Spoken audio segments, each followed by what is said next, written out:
Hello everyone, happy Jerusalem Day. We're going to get into Jerusalem Day and what all that is about. Today is May 26th. It is day 598 of the war between Israel and Hamas in Gaza. I can't even believe I'm saying that number. And we still have 58 hostages there. We're going to go over some of the articles for today in Yediot Achronot. Zini, Netanyahu, V'ha'azara, Miplisha Shelo Hayta, Zini, Netanyahu, and the warning from an invasion that never was. We'll get into that briefly.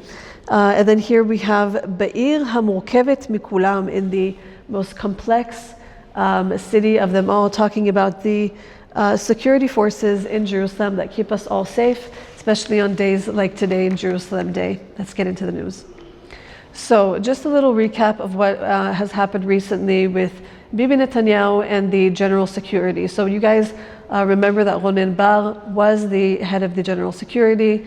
Bibi Netanyahu did not want him in that role, and so he basically sort of pushed him, showed him the door. Ronen left on his own accord, and Bibi Netanyahu was trying to put in a new person for the role of the Rosh Shabak, the head of the Shabak. So he basically put in this role David Zini, and the way that he introduced him by saying that he was the right man for the job was from this allegedly this secret file that shows that David Zini was the one to basically expose that there was a potential attack that was going to happen on the 7th of October. And Bibi Netanyahu says he's going to be a great head of Shabak. He's the one that exposed the problem in Gaza. What they're saying about this file is actually that he did not know about this surprise attack, but that he was actually saying something that Tzahal, the IDF, already knew about. He was talking about a very specific potential attack and not one that was wide like we saw on October 7th. And so they're sort of feeling like Bibi Netanyahu is sort of taking this file, trying to use it as if this is the reason why we should take this person, because he has all this extensive knowledge, he's the right person for the job, and yet they're saying that he that's not a justified reason. It's not enough of a reason. And I want to show you guys the caricature because it sort of feels, I think, maybe to the public and of course to the person that had this opinion on this article, that Bibi Netanyahu was just sort of trying to throw in all these factors that would justify him taking on, this new head of Shabak. So you can see here in this caricature, Bibi Netanyahu sort of playing soccer, sort of, I don't know if to say pushing Ronen Bar to the side, but Ronen Bar is sort of looking at this scenario. And Bibi Netanyahu says, Gam li yesh tachbiv. I also have a hobby, and it's kicking around the Shabak almost like it's a ball. So that's what's going on today in Israel.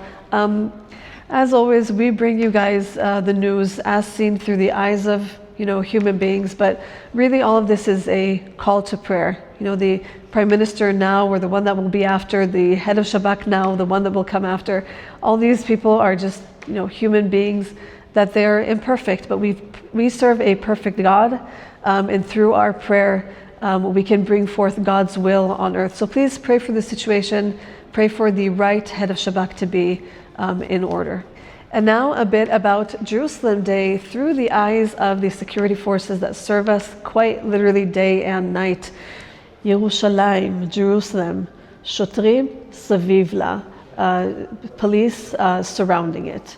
We have here the stories of 3 police officers, and I want to explain sort of how this ties into Jerusalem Day. Jerusalem Day is basically the reunification of East Jerusalem and West Jerusalem in 1967, and the beautiful thing about since then that Jerusalem has been reunified, that we got to the old city back, is that every single year what they do in Israel is they do a flag parade, which after this I'm going to actually go and report that for you guys so you can see the Jerusalem Day parade from the inside. But in this parade, there's oftentimes, you can say, a lot of, I don't know if to say violence, but it's a very happy day that can sometimes become very sort of explosive. The reason for that is because a lot of the people that go through this parade. It actually goes through the old city all the way to the Kotel, because that's sort of the what happened on that day. The security forces back then, the IDF, the Tzalchanim, they went through the old city and they recaptured it. So they reunified Jerusalem, and for that reason we go through that specific place, oftentimes through Damascus Gate, through the Muslim quarters, the Muslim area. And so there's a lot of friction that can happen between the paraders and the people in the old city. And so the security forces do a great job, and here they're telling us the stories about 3 of them. So here you have Mital Saban from Pisgat Zev. She's 32, and she basically tells here about an incident even outside of the old city, in which something really simple happened. You'd think no big deal, what could happen in a situation like this, but a woman got stuck on the side of the road. She came to help her, and she told her basically to go over the sort of dividing rail to keep her safe. Quite literally 2 seconds after that, they heard this huge boom, and a car basically rammed into her car, and they could have gotten severely injured. And she talks about that as being just one of those simple things that she did, that because she was around and helped her with those safety measures, she was able to save her life. She talks about everything else. She talks about violence. She talks about suicide attempts. She talks about terror attacks. And she says everything can be, seemingly sort of normal, and then within 1 second, everything can change. And so she is very much trained to know what to do in those situations.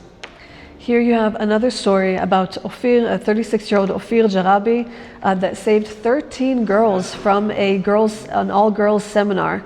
And basically a fire broke out in this all-girls seminar. The firefighters weren't there yet, and so he basically climbed a ladder. He wasn't able to saw off the bars of the window, and so he literally, with his bare hands, basically pulled them apart. And he says here, I don't know from where God even gave me the power to do that. He said, I didn't even think about myself for a second. All you think about are your children. And so you don't wait to, go in, you just do what you have to do. And so it's just amazing. These people, they risk their lives literally, with fires and with, terrorists. They do what they need to do to protect the public. And then our last one here is of Pakad Zahavi. This is sort of how it relates to Jerusalem Day. I told you guys the old city can become sort of a bit explosive. Pakad Zahavi was in the old city, and he received a report about a stabbing incident. A terrorist stabbed a police officer. He saw the police officer on the ground. He tried to handcuff the terrorist, but the terrorist was, resisting him, trying to get out another weapon, and he was forced to take this terrorist down. And again, you see here that they all say the same thing. They say, I didn't even think, you just do. That's the reason that you understand why you are there.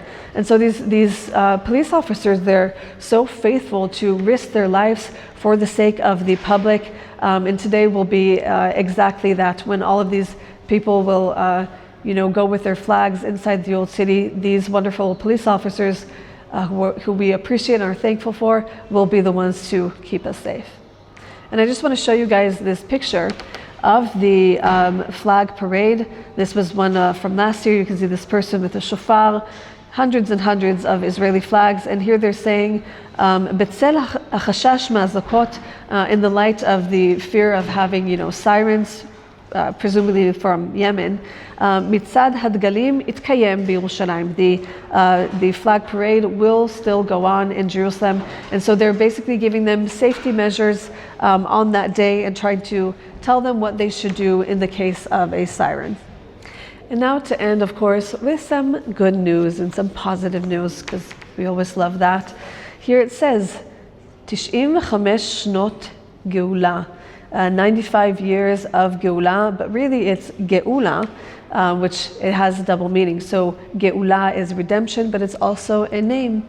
And they're talking here about 95 years to the actual neighborhood of Geula in Jerusalem. It's one of the biggest and most Orthodox neighborhoods in Jerusalem.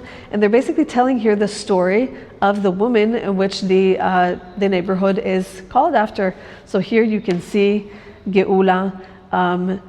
She's 95 years old.